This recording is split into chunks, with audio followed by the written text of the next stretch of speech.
Hello everyone, it's me, Aaron, Professor Thorgy, your guide to all things geeky, and welcome to part 2 of my look back at San Diego Comic-Con 2017, or as I like to call it, the PTOMLBA SDCC 2017. I am never going to call it that again. So in part 1, I looked at all the announcements and trailers that DC came out with at this year's Comic-Con. So in part 2, I'm going to be looking at all the movie news and trailers that Marvel showed off. Now, I know that a lot of people are upset at Marvel because they didn't show off the Infinity Wars trailer. Get over it. Marvel does not need to show off the Infinity Wars trailer here. Marvel is owned by Disney, and Disney has begun to realize San Diego Comic-Con doesn't mean squat anymore. They have their own convention where they can make their own announcements now.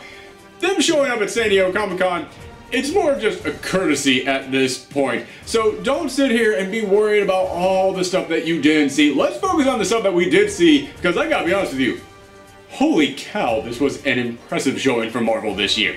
But we're going to start with the smallest news. Get it? Because he's tiny. Ant-Man is very tiny. But so far going into this convention, we knew that the new Ant-Man film was going to be called Ant-Man and Wasp, and it was going to see Paul Rudd's character of Scott Lang from the previous film now teaming up with the daughter of Hank Pym and the original Wasp, Janet Van Dyne, and she was going to become the new Wasp. But speaking as a fan of the comics version of the Wasp, I just wanted to see Janet Van Dyne, and I knew she was going to pop up in this one. I knew it was basically going to be the search for the Wasp, because in the last one they said that she disappeared into the microverse. I know a lot of people were really mad about that because like, oh man, they killed her off screen. I was like, no. They didn't kill her off screen. They trapped her in the microverse. They set up a sequel with her. Like, the moment that I heard that, I was like, I know exactly what you're doing. You're going to make the central focus of the next film these two teaming up to go into the microverse to find her mother. I was like, you know what? I'm okay with that. I'm okay with you making her the central focus of the next film. And yeah, they announced who the actor would be that would be playing Janet Van Dyne, and it's Michelle Pfeiffer. Yeah, like I said, I'm a big fan of Janet Van Dyne from the comics. I can actually absolutely see this casting because Janet Van Dyne, she was a fashionista. She was a fashion designer. She was somebody with, forgive me for saying the exact same word 3 times in a row, but she was someone with an amazing eye for fashion. Michelle Pfeiffer is one of those actresses who, like, when she walks into a room, you just kind of look at her and go, damn, that is a good-looking woman. That is somebody who, when she walks in, like, she just wears whatever dress she is in. Like, she has an unbelievable sense of fashion. I get it. And then again, I'm mostly saying that because I'm basing her real-life persona on previous films I've seen. But yeah, that is something I've always noticed about her in previous movies that she's been in. And speaking of previous movies that she's been in, we had Michael Keaton as the Vulture, and now we've got Michelle Pfeiffer, who was Catwoman, in here. But Michael Keaton was playing a villain when he played Batman, and now she played Catwoman, and she's playing a hero. It's almost like Marvel is challenging themselves to look over at DC and go, hey DC, you're gonna go back through your entire history of movies and grab every single one of your actors and put them in our films and swap their roles. Not for any real purpose other than just to mess with you.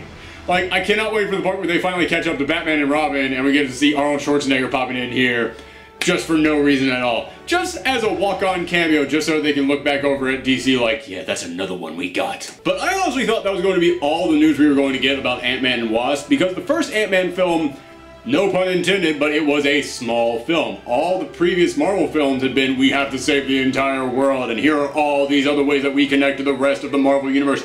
And Ant-Man, it's really just about this small-time crook and this scientist guy who lives by himself. There's one moment where they have to stop the film so he can go and meet the Avengers, and then he leaves. And aside from that one moment, this does not connect into the rest of the Marvel Universe at all. Like, this really does not feel like it added that much more to the Marvel Universe, while all the other films were like, we're gonna drop little hints of this, we're going to establish a connection over here to this.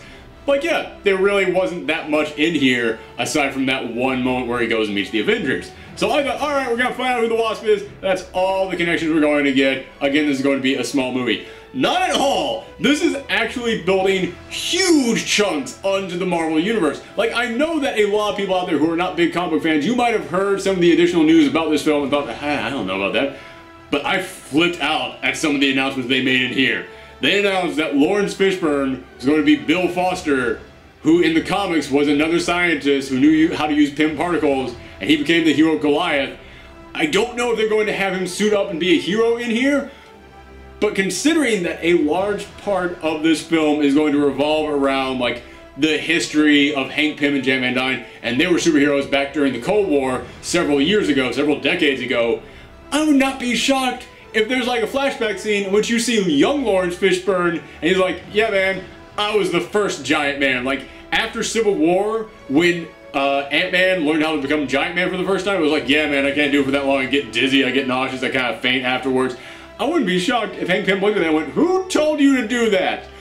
Like, are you insane? That's incredibly deadly, but if you're serious and you want to keep being Giant Man, you think it would help you, I know a guy. There's a guy, long time ago, we went on a mission. He's the guy who showed me how to get big with Pym particles. So it's like maybe then they do the flashback and show him as Goliath, and then he has to go and train under Lawrence Fishburne and how to get big. It's like, man, I'm writing this all in my head, but I kind of like what I'm writing. But they also revealed that the villain of this film was going to be Hannah John Kamen as the Ghost. Now this is interesting for a couple of reasons. The first reason is because the Ghost is an Iron Man villain. He's not an Ant-Man villain, but Ant-Man doesn't really have many villains. He's got Egghead. That's pretty much it.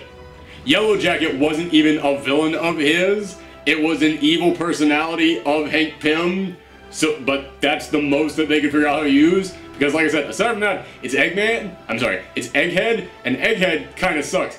I said Eggman, which is Dr. Robotnik from the Sonic games, and now all I can think is, I really want to see Ant-Man taking on Dr. Robotnik. So yeah, it's interesting because, as I said, the Ghost is an Iron Man villain, but it's also interesting because, A, I don't know anything about this actress. Like, I looked up her IMDb page. She has not done a lot. This is one of her first actual big movie roles, and it's as the villain in a Marvel film. I find that actually really interesting because typically Marvel always casts their villains somebody who is like, okay, here's someone we can spotlight. Here's somebody who everybody knows. Here's somebody that will bring people in just from the name alone. So to cast someone who is very unknown in this role, it must say that she really blew them away in the auditions. It must say that she actually really showed them something that made them go, you know what, she deserves to be this character. But also, it's really interesting because the Ghost in the comics, he is like this weird, deranged loner. Like, I remember at one point he got put on the Thunderbolts team, and nobody could stand to even stand next to that guy because, like, he is such a weird, crazy loner character. He never even bathed. Like, he was so paranoid about everything. He was basically like a Howard Hughes figure. Like, never wanted to bathe, didn't hardly eat anything. He's just scraggly, like people just, he stunk like there were flies around him at all times. And I was like, okay, I can't picture that with this person that you cast in here. And I can't help but say this. Maybe it's just because I keep playing this game nonstop and have been playing it nonstop for the past year. I'm thinking, okay, well, the Ghost is a hacker. He's like an expert hacker.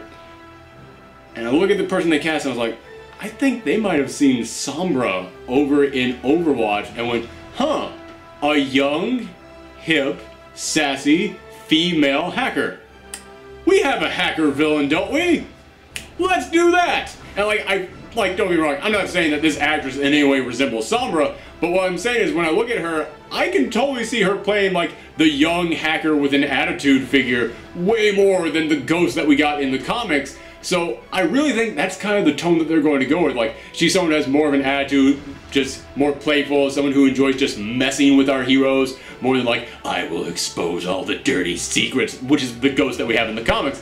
I see this more as like a chaotic, like, yeah, I'm just gonna find all your files, spread throughout the world, because that's how I do. That kind of a character. More like a information is power type of character, more than a I will bring everything down around me, which is what the Ghost is in the comics. And as I said, in the comics, the Ghost is a man, but in this movie, she's going to be a woman.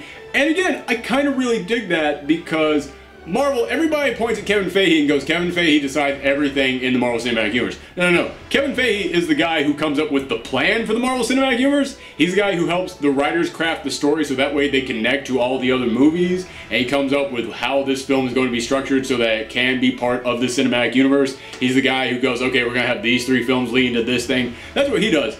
However, when it comes to all the decisions, especially decisions like casting, he still then has to go to someone above him and report that to them, and then they decide yay or nay. And the guy who used to be that for Marvel, he got fired about a year ago. Like, it was just a month before last year's San Diego Comic-Con. And it's really rare that this happens, but typically when someone that is a big part of something like this, something so public, when they get fired, people don't want to, like, talk smack about them. They're always like, well, you know, we had some disagreements, but, you know, we wish him the best, and, you know, we're gonna see what happens. I find it so interesting, like, as soon as he was out with the Marvel films, because now that I think back to it, I don't think they actually fired him. I think they just shipped him over to a different department at Disney. But as soon as he was out at the Marvel films, so many of the writers on previous films stepped forward and went, yeah, f that guy. That guy sucked. That guy never let us do any of the stuff that we wanted. And one of the news stories that came out was about how in Iron Man 3, the villain in that was originally supposed to be a woman. But they then came in and said that wouldn't sell as many toys, so they switched it to being a man. And again, that could have been Kevin Feige. But the guy who typically makes the decision on this stuff is the stuff that he reports to above him. And the new guy who they put in that department above Kevin Feige is the guy who decided everything on the latest Star Wars films. You know, the films that gave us like Rey and Poe and Finn. I combined Poe and Finn. I'm sure all the shippers out there are happy about that. Rey and Finn. Yeah, the guy who decided all that stuff. He's now the guy deciding stuff on the Marvel films. And I can't help but notice that, like, as soon as he got put in that position, the next two villains that we got was a female ghost and Hela in the Thor film.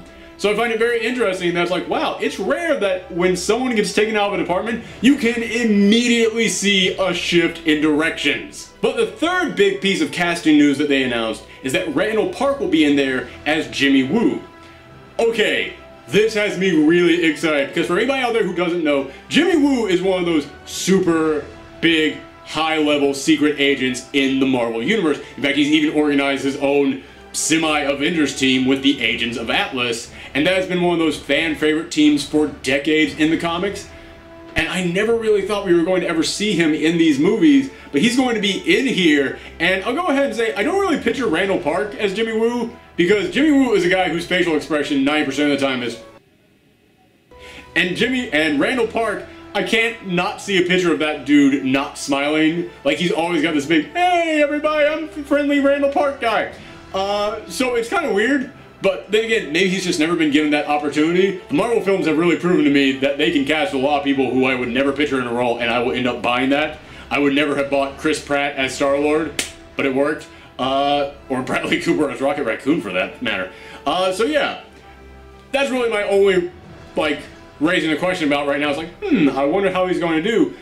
But let's just talk about the fact that Jimmy Woo is going to be in the Marvel Cinematic Universe. This is big to me for a couple of reasons, because Marvel is at that point where they are now starting to plan their next phase of films. They're now starting to plan Wave 4, or Phase 4 I mean, and Phase 5, and everything coming after Avengers Infinity, because they basically said, yeah, after Avengers Infinity, there's no more Thor, there's no more Iron Man, there's no more Captain America. All those films that you were seeing before, it's not there. We got like one more Guardians film, got 2 more Spider-Man films, and after that, it is totally a clean slate. So hearing that Jimmy Woo is in this, I could picture this guy being like the start of an Agents of Atlas franchise. Like, basically, he's going to be in there as the Agent Coulson in Iron Man 1, in which he comes in there and is like, yeah, well, I was scoping out this guy, I don't think he's going to work for my special team, and then they have like a quick cut to like a similar just as Agents of Atlas. Or maybe Samuel L. Jackson has been Nick Fury for the longest time. And I know he is now like just in the shadows and he's not really front and center like he was in Phase 1 of these films.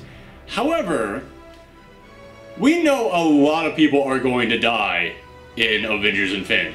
In fact, I'm going to go ahead and say it right now, considering that they announced that Spider-Man 2 is going to start literally minutes after the end of Avengers Infinity Part 2, I really think that Iron Man is going to die. I think that it's going to end at his funeral and then going to pick up in Spider-Man 2 a few minutes later, still at his funeral. I really do think that Iron Man is going to die. However, considering how old Samuel L. Jackson is and that he can't keep being Nick Fury forever, even if it's just a role where he just stands over there in a trench coat, I would not be shocked if Marvel was like, who's our next big super secret agent guy?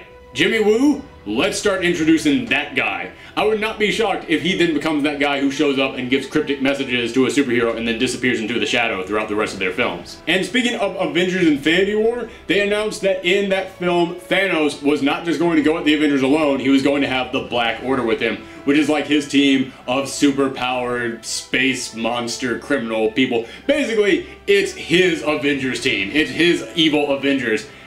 And that is a big no-duh to me. Like, I'm glad it's in there, but like, I called this long ago because those characters first appeared in a storyline called Infinity, and that storyline happened in the comics literally like the year after they announced that Thanos was going to be the big villain in Infinity Wars. Like a year after that first Avengers film came out and we saw Thanos turn towards the screen at those end credits, they then had this Infinity storyline and they introduced, oh yeah, Thanos doesn't work alone. He's got a whole team of supervillains around him called the Black Order. I looked at that and I just went, you're introducing these guys now because you need someone for the Avengers to fight in Infinity War. You can't just have all of them dogpile on Thanos. You have to have Thanos go up against Thor and Hulk while the rest of the Avengers tackle these other guys. Makes total sense to me. I mean, they're like the mini-bosses to his big final boss. But yeah, you can't have one film where they just fight one guy. He's got to have some underlings that they can then be sent out and then they fight the Avengers. So yeah, that is a big no-doubt to me. But honestly, even though these characters were created solely so they could just be in this movie, they're actually some damn cool characters. So I'm fine with this. This is one of those rare times in which I can look at something that was done in the comics solely so that it could be in the movies, and I'm totally fine with it. Because, yeah, they were damn good in the comics. Next up, this still has to do with Marvel, but it's not the Marvel Cinematic Universe. This is news that just happens to do with Marvel characters that are then being turned into a film, but Disney and Marvel proper doesn't own them. I'm, of course, talking about Fox in this instance. And let's be real. Fox has had some successes. They've had a lot of failures. And almost all their biggest failures have been stuff having to do with the Fantastic Four. Every single Fantastic Four film has been worse from the one before it. Even when it gets so bad that you think there's no way that it can get worse than this, they find a way to screw it up even more. And the last rumor I heard was that in their next relaunch, they were going to try and make the Fantastic Four all kids. And I don't mean like they were kids in the last one where they were all like high school and college students. I mean they were going to power pack them. They were going to make them like 10 years old each. And I was like, so you got nothing. You got nothing at this point. You were grasping at straws. But it was announced at Comic-Con this year that the next Fantastic Four film will not be a Fantastic Four film. It's going to be a Doctor Doom film. But it's going to be made by Noah Hawley, the guy behind FX's Legion show and their Fargo show.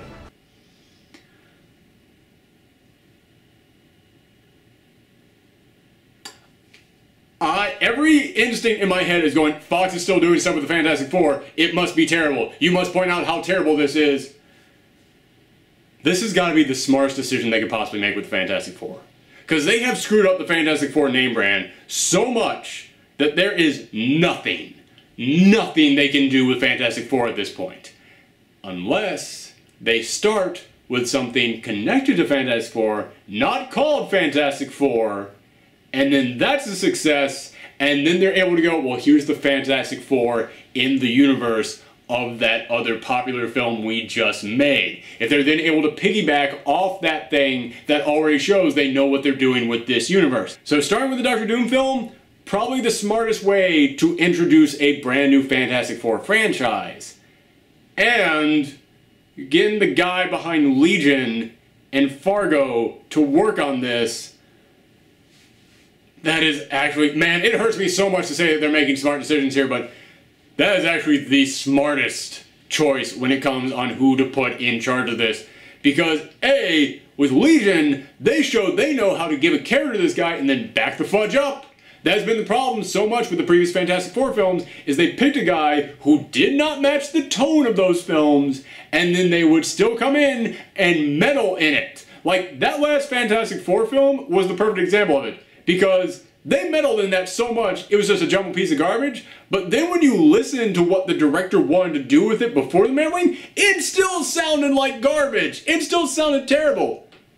this is Doctor Doom. So automatically it's going to be darker. It's also going to be very weird. It's going to be very tense, very dramatic. There's going to be murder mysteries. There's going to be magic flying around. And you're getting the guy behind the Fargo show and the Legion show, and a guy who you are willing to just back away from and let him do whatever he wants with it. This is the guy I would absolutely trust to do a Doctor Doom film. And also, listen, Fantastic Four should not be R-rated at all. However, Fox, with Deadpool and Logan, they are kind of at the forefront of making R-rated comic book movies. Even though Fantastic Four should not at all be R-rated, it should be PG, PG-13 at the max. Doctor Doom I can see being R-rated. And Fox has shown that when it comes to their R-rated properties, like with the Deadpool film and like with Logan, again, they're starting to learn that lesson that if we just give a property to a guy who knows what he's doing, and then we back the fudge up, they'll make something good. Because that was the problem for the longest time. They weren't grabbing guys who knew the franchise, and then they were meddling it. Now, they're grabbing guys who know what to do, and then they are leaving them be. They're walking away. I cannot believe that I am saying this. I've got hope for this. This actually has me intrigued, and I really hope it's good, because the Fantastic Four films have all been bad, but Doctor Doom has been horrible in each of them, and Doctor Doom is hands down the biggest supervillain in the Marvel Universe. Like, he is always that guy who people will point to, like, yeah, but that guy, don't mess with that guy.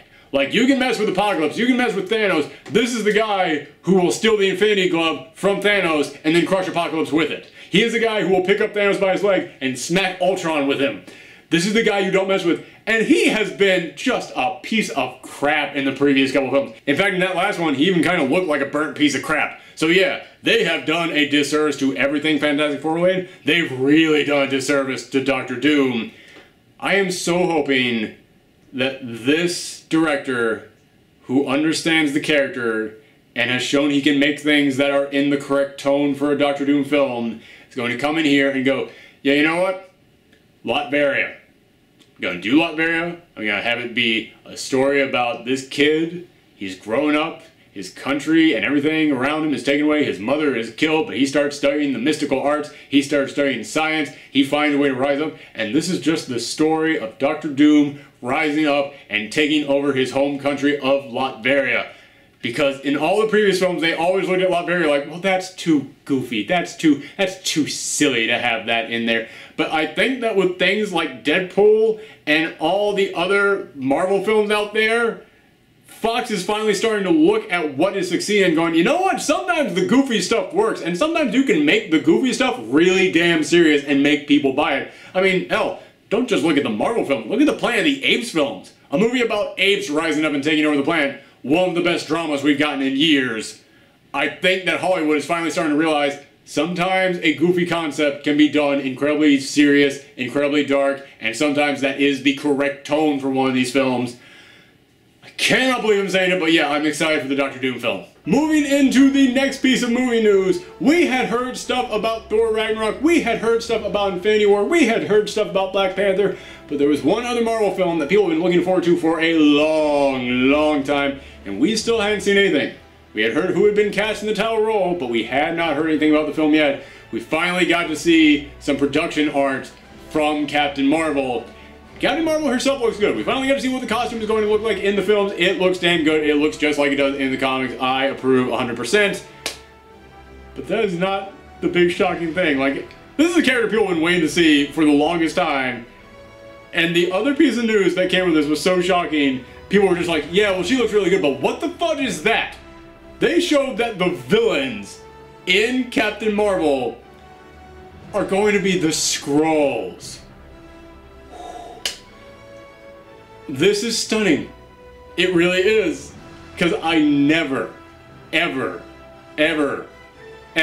thought we were going to get the Skrulls in the Marvel Cinematic Universe. Because the Skrulls were one of those characters who were in that weird limbo state. Because Marvel owned the rights to the Skrulls, kind of, and Fox owned the rights to the Skrulls, kind of. But if either one of them wanted to use those characters, that's when they would have to get into the big legal battle, and neither one of them wanted to do that. Because yeah, both of them can use it, but only if they're willing to go through all the hoops in order to make sure that it passes all the inspections and doesn't mess with anybody else's version of the Skrulls that could be used.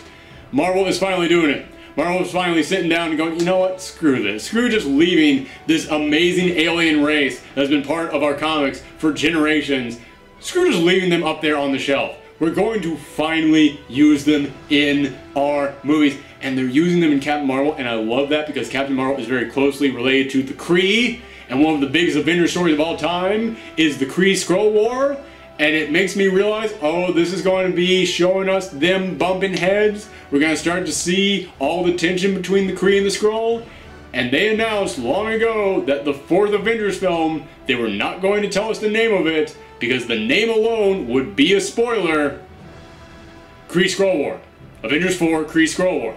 Everybody out there is saying, oh, well, it could be Secret Invasion. It could be. It could be. But honestly, we just had Civil War. We just had the whole, well, who do you trust kind of decision. I don't really want to see that again. Plus, if they do end up killing off a character in Avengers Infinity War, I don't want them to then turn into a Skrull, because then that would be a whole other thing. That would take away from the impact of that character dying. So I don't want to mess with that. I want to do the Kree-Skrull War. And it really looks like having the Skrulls be the villains in Captain Marvel is the start of the Kree and Skrull tension rising. And I love that that means that there was actually a reason for them waiting this long to do Captain Marvel. Everybody's been asking, why didn't you do this sooner? Well, if they had the first 3 Avengers films planned out, and the thing that's going to happen in Captain Marvel is the thing that sets up Avengers 4, alright, I'm mad you didn't. I'm mad that it took this long for her to come out, but still, it's like, damn man, you really did think all this stuff out. It is shocking to me how much you thought this stuff out. But they also announced that this film was going to be set in the 90s? That's weird to me. But again, it's kind of smart because Marvel has really been playing into that 80s nostalgia, and I'll talk about that in just a second. But now this one's going to be set in the 90s. It's almost like Marvel's going, yeah, it's been over 10 years since we started making these. That 80s nostalgia is going to die down any day now. Time to hop on that 90s nostalgia train. I don't know how I feel about this. It's interesting, and I really dig that Marvel is starting to space out their heroes. I like this idea that it wasn't just Captain America, then several decades of nothing, and then a bunch of heroes all at once. I dig this idea that they're willing to come in here and go, no, we've always had heroes. They've always been here. And also by having her be set in the 90s, that opens the door to telling stories about other heroes throughout all their time. We can have some 70s heroes, some 60s heroes. And also we're going to get to see Samuel L. Jackson in here, and he's still going to have 2 eyes. And I find that really interesting because I thought it was kind of implied that the Winter Soldier is how he lost his eye. But you're not going to have Samuel L. Jackson with 2 eyes in this film set in the past and not have us see him lose his other eye in this film. So I'm wondering if I was wrong, if I totally misjudged that, and the Winter Soldier was not the one who took his eye in their cinematic universe, or if we're also going to get a real quick Winter Soldier teaser in here. We're going to get a real quick moment of Winter Soldier popping up.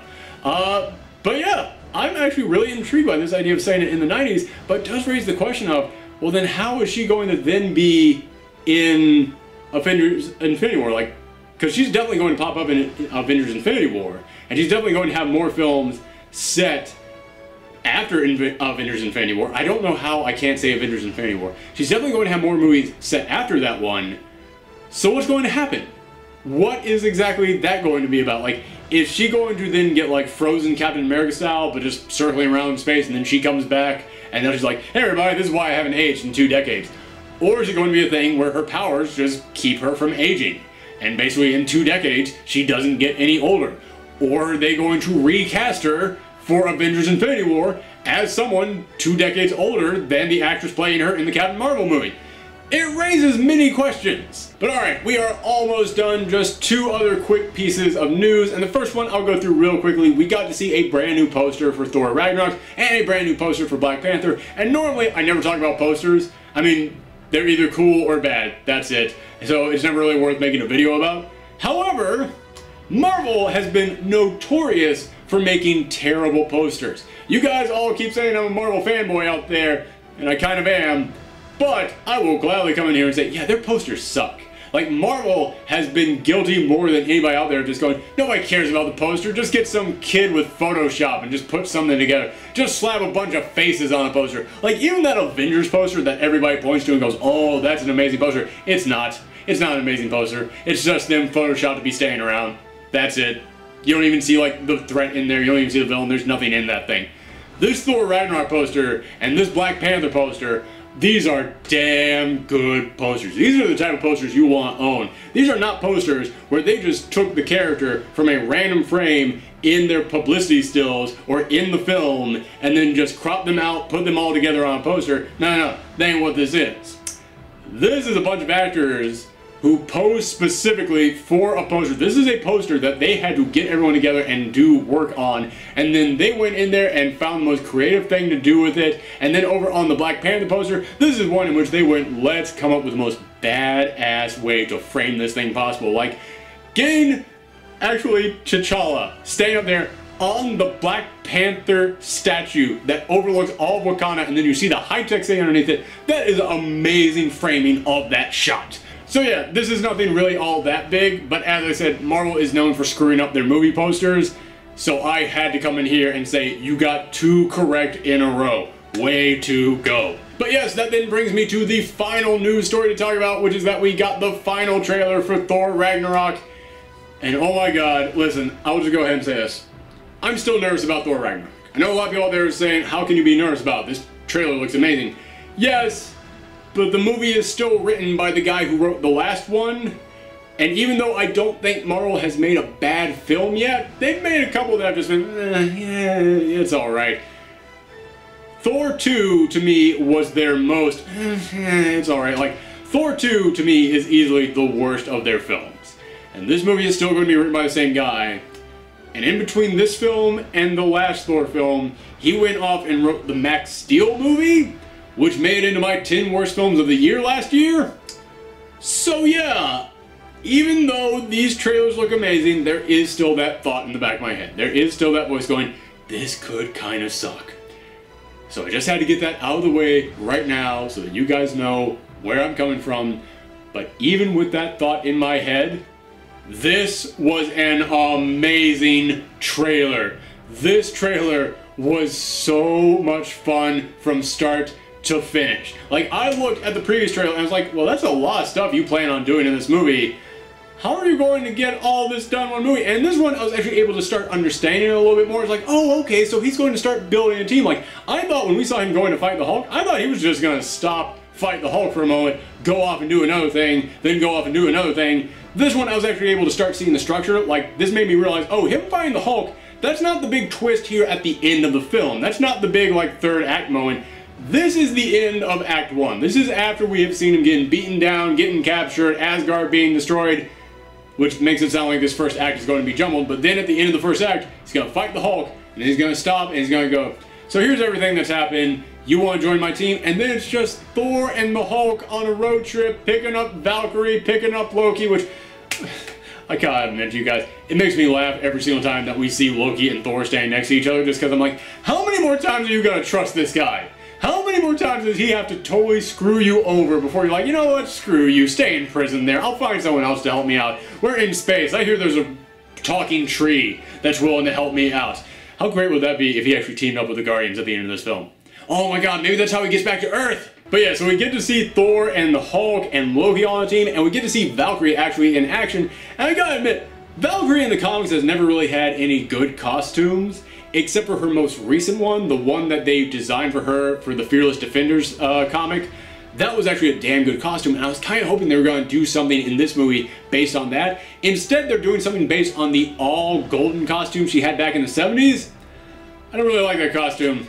And looking at this one, it looks better than it looked in the comics, but again, there is that voice in the back of my head. It's like, really? You looked at all of her costumes and you didn't go with this one? You went with this one? Alright, seems like a weird choice, but you know, seeing her actually in action, going up against Hela, and actually seeing her actually coming out of the sky in that big giant oil painting of action, that's incredible to look at. And I love seeing this entire team form up, and then you see the Hulk going up against Fenrir the Wolf, or Fenris the Wolf, I never remembered how to pronounce it, going up against the giant wolf.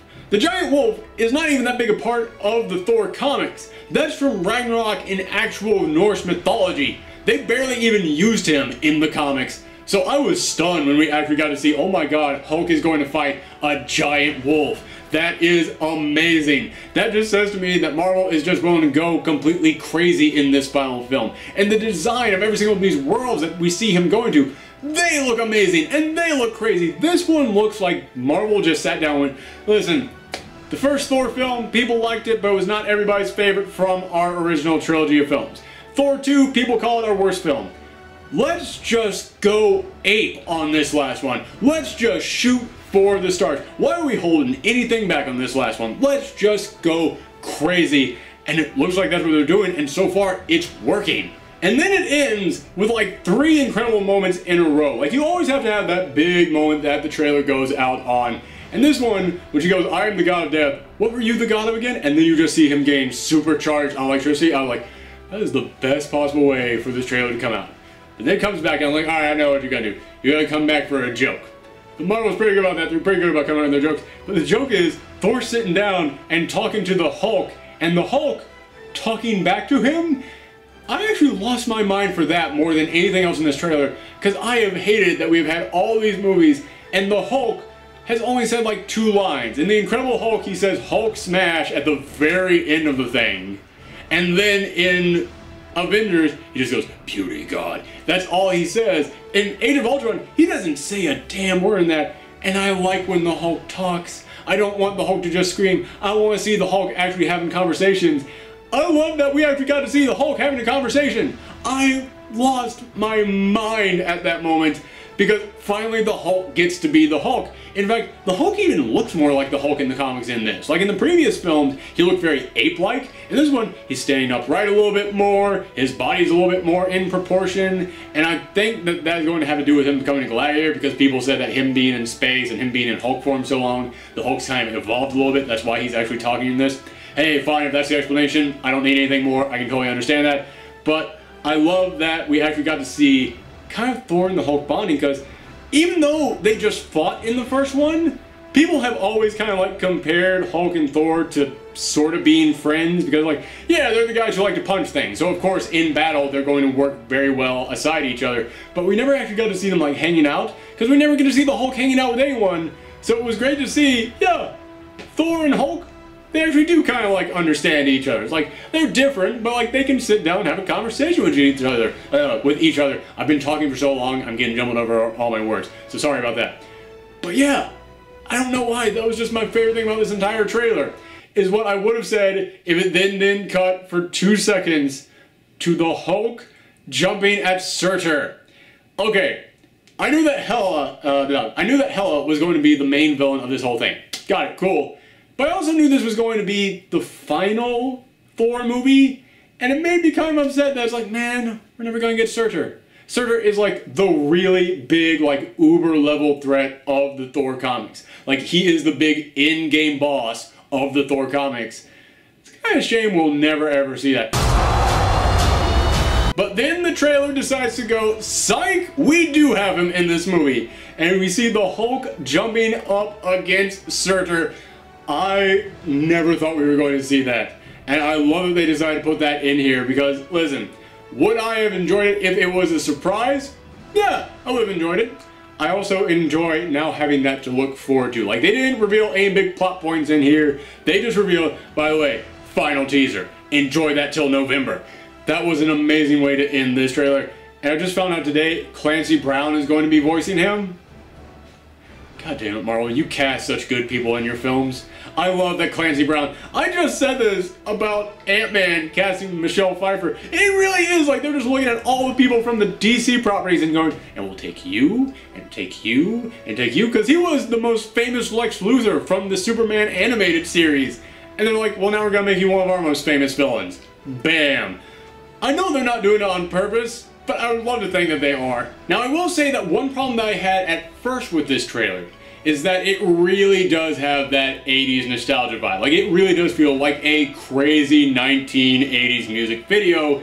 When I looked at that, I went, alright, it looks so cool. It looks like you have this great, amazing tone to it, but it also looks like you are totally just copying the success of Guardians of the Galaxy. Like, it really looks like it's trying to ride that same vibe as the Guardians films, because the Guardians were all about 80s nostalgia or 70s nostalgia, and this one, it looks like it's just leaned into that as well. And I'm like, man, I don't think of that when I think of Thor. This is what I think when I think of Guardians. It really just does look like you're like, listen, we don't know what to do with Thor, we're just gonna copy Guardians. However, then I stopped and thought about it. We look at the Guardians and go, well, that's the tone of the Guardians. But the Guardians is the only thing we've seen of Marvel in space so far. That and Thanos just standing there at the end of the first Avengers film, that's all we've seen of space. Because Asgard is not in space. It's in its own little plane, its own little dimension, and Asgard has its own vibe. And that's not the vibe we are seeing in this film. We're seeing that 1980s crazy music video vibe. And it hit me. The reason we're seeing that same vibe is not because they're copying Guardians, but because in this film, Thor is not in Asgard. Thor is in space, the same place where the Guardians live. This is not them copying the Guardians, this is Marvel branding the tone of space. It's like how Marvel's Netflix shows all have a similar tone to them. Even though they might have some differences, they might have like lean into certain themes more than other ones, they all have that same dark, gritty, noir tone to them. It's because Marvel wants to brand their street level heroes as having the dark, gritty, noir tone. This is Thor picking up and leaving Asgard and going to the same place where the Guardians of the Galaxy live. So now he's got that same vibe as Guardians of the Galaxy.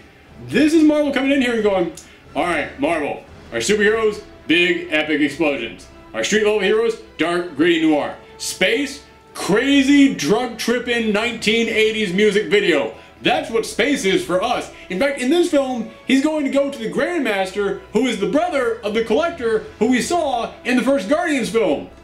This is brilliant of Marvel. I have never seen anybody come in here and go, oh, with our films, we're going to brand space. And in all fairness, we've never really had anything like the Marvel films before. We've never had a cinematic universe like this before, where it went from down at street level all the way up to space. But this is amazing to me that Marvel is coming in here and they are branding not certain characters, not certain franchises. They are branding entire sections of their universe. Like when DC finally gets around to making their Green Lantern film, if that is some crazy 1980s music video vibe, we're going to look at that and be like, you're just copying what Marvel's doing. You know why?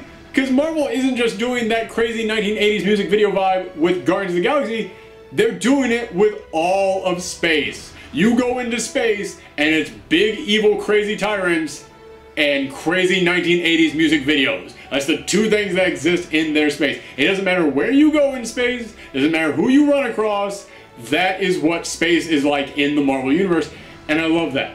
I love that they actually sat down and went, this is not one film, this is all of outer space in our movies. They're going to have this tone. So when you go to space in our films, it will have that tone. When you see something with that tone in our movies, it's going to be in space. They just made me associate something with space. That's incredible that a concept like space, they were able to put a brand name on that. Just speaking as far as business decisions go, that is brilliant on Marvel's part. But okay, that's it. Man, this was a long episode, and I'm sorry I am completely bone dry at this moment, but they gave us so much to talk about. So I'm not going to do any more talking. I'm just going to sign out by saying follow me on Twitter and Tumblr at Professor Thorgy. Let me know your thoughts down below. Come back for part 3 with our look at all the comic book news from San Diego Comic-Con. I am so done for the night. Bye, everyone.